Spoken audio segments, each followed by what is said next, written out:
I look forward to continuing to work with Barnaby Joyce, said Michael McCormack after holding on to his leadership today, reportedly by the narrowest of margins, although it differs a little depending on who you talk to, because the National Party whip is refusing to release the vote count, which alone tells you it was knife edge. But saying I look forward to working with Barnaby is the very reason McCormack is in the mess he's in. Because he hasn't worked with Joyce since helping to tip him out of the Deputy PM's job 2 years ago, even though Joyce is by far the largest personality in the National Party and its best-known MP by the proverbial country mile. To McCormack, continuing to work with Barnaby Joyce means keeping him on the backbench, where essentially he's been underemployed, locked out of any serious discussions on policy or political strategy. And continuing to work with Matt Canavan, despite his cut-through and talent, means now punting him to the backbench too, even though he's the most capable National Party member in Scott Morrison's cabinet. Make no mistake, this is a dreadful result for the National Party and a bad day for the government.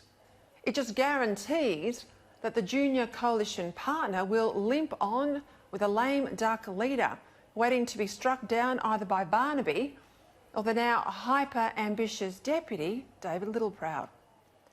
McCormack's less than emphatic win was not a vote of confidence in the leader.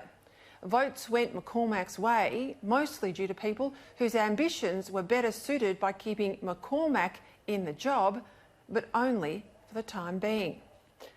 Take it from me, no political party can afford to keep its two most talented members off the front bench. And this is particularly so as the polls turn south and natural National Party voters are turning to minor parties to park their vote till the government gets its act together, particularly in regional Australia. Sadly, the government, via its junior coalition partner, is in an inherently unstable position. And it can't last like this. And it won't last like this. As I said last night, McCormack will not lead the Nationals at the next election. The question is, who will replace him? But until that's resolved, either Littleproud, the deputy, or Joyce, the former leader, the government as a whole will have trouble getting its message across, especially if there's not much of a message. Now, a lot of Liberals I know are annoyed at Joyce for being a difficult backbencher over the past 2 years. But as I said last night, how could you be a team player when the team captain won't pick you?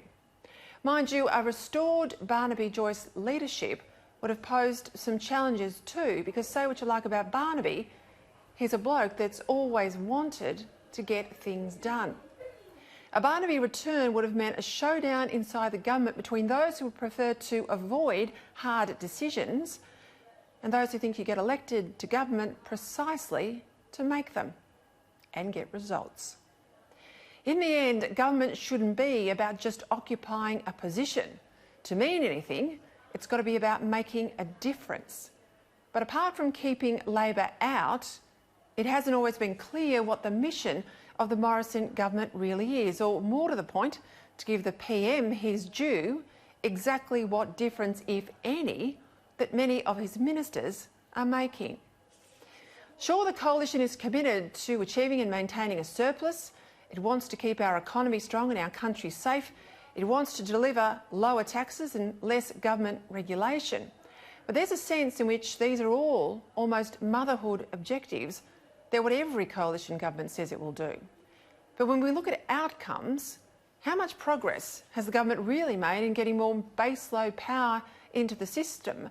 And how many more dams has the government actually built rather than just talked about? It might have been a Nationals ballot earlier today, but it's the government itself, not just the National Party, that's in need of some soul-searching from here on in.